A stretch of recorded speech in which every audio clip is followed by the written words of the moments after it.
Well, let's take you then to one of our top stories tonight, which is the protest that we're seeing by e-hailing drivers. This is mainly drivers linked to Uber, Bolt and Didi.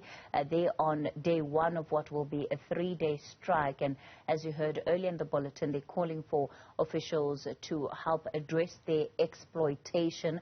For more on the story, we're joined by Joash Mageto, who is a senior lecturer in the Department of Transport at the University of Johannesburg. Good evening to you, and thank you so much for your time.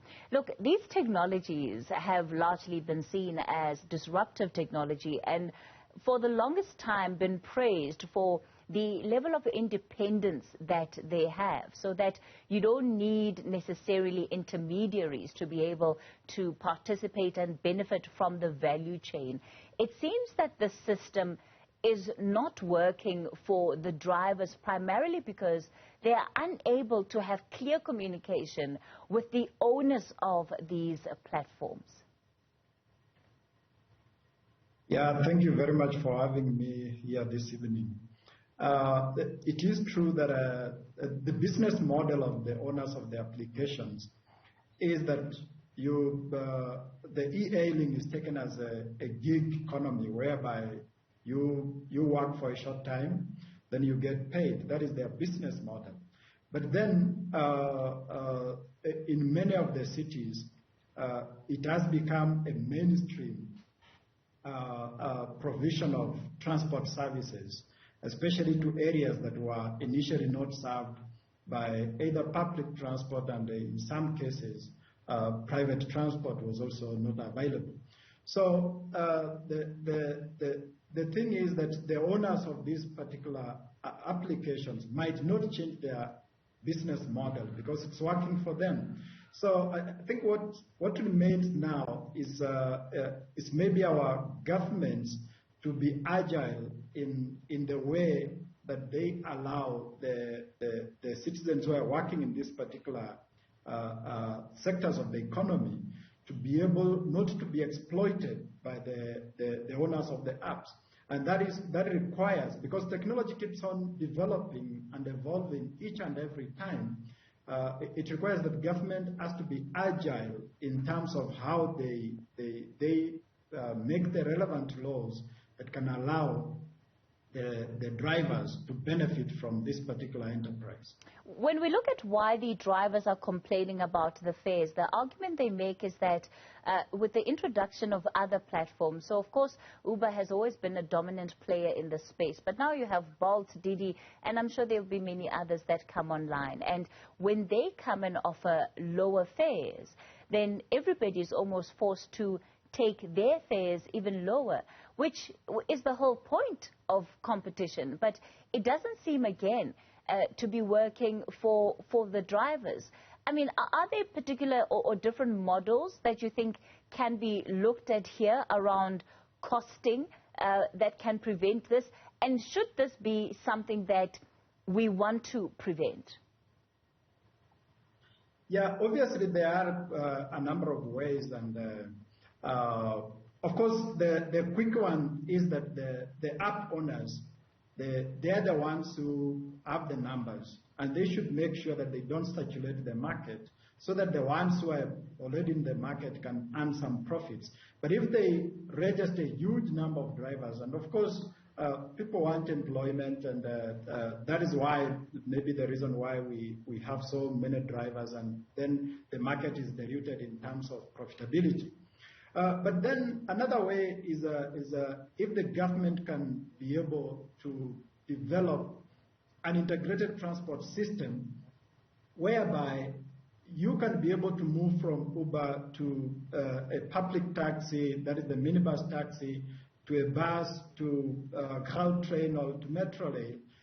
It will make things very easy, whereby we have an integrated transport system. The current system, the way it is fragmented. And with this fragmentation, that is why we have now this cutthroat competition, especially within the e-hailing services. You get that maybe some other suburbs have got so many taxis than what they should be having. That kind of regulation is what is supposed to come in and then that kind of integration is what is supposed to come in so as it opens up the space. Effectively, what this does is that it takes us back to the operating model of the meter taxis. Because, again, at the introduction of the likes of these e-hailing drivers, such as your Uber and Bolt, there were big questions about, at least from the meter taxis associations, about the infiltration or the increase of availability, which would then saturate the market. So this has happened. And the regulation, rather, that is being asked for now, does it not take us back to a similar operating model of what the meter taxis are operating under? Not really, because we are talking about a possibility where the transport service is integrated. Because what we learn is that the e-hailing services, they serve a particular area. They cannot, maybe, for example, if you're traveling more than, let's say, 10, 15 kilometers, it becomes uneconomical to use e-hailing services. So they are very good for short distances, and that is what they are meant for.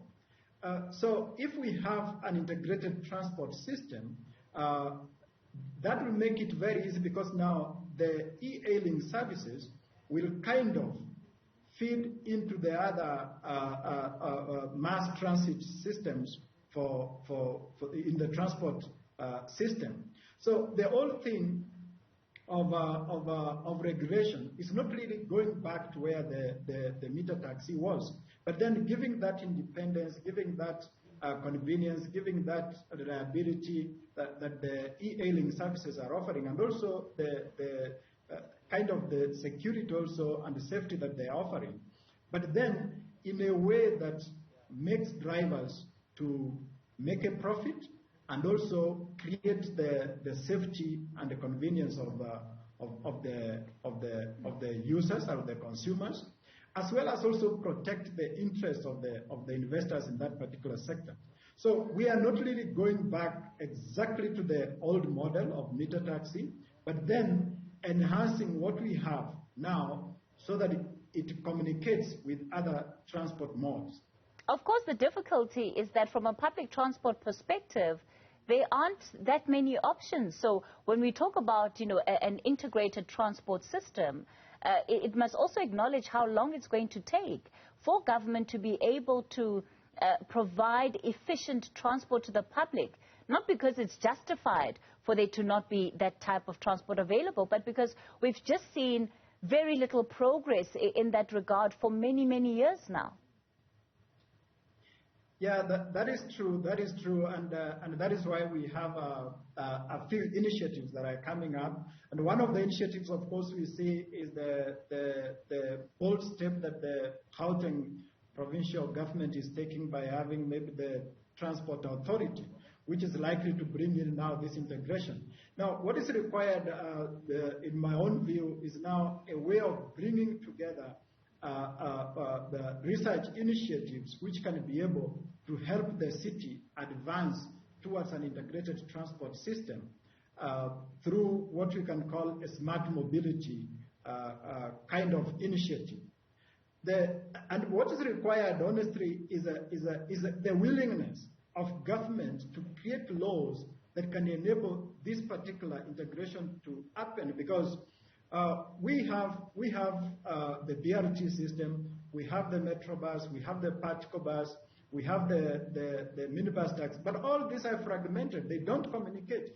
Even Metro Rail and Gauteng, they don't communicate. So that integration is what is really required, and the requirement is having the law. The law has to be there. The policies have to be made, and that is why government needs to be agile in this particular sector.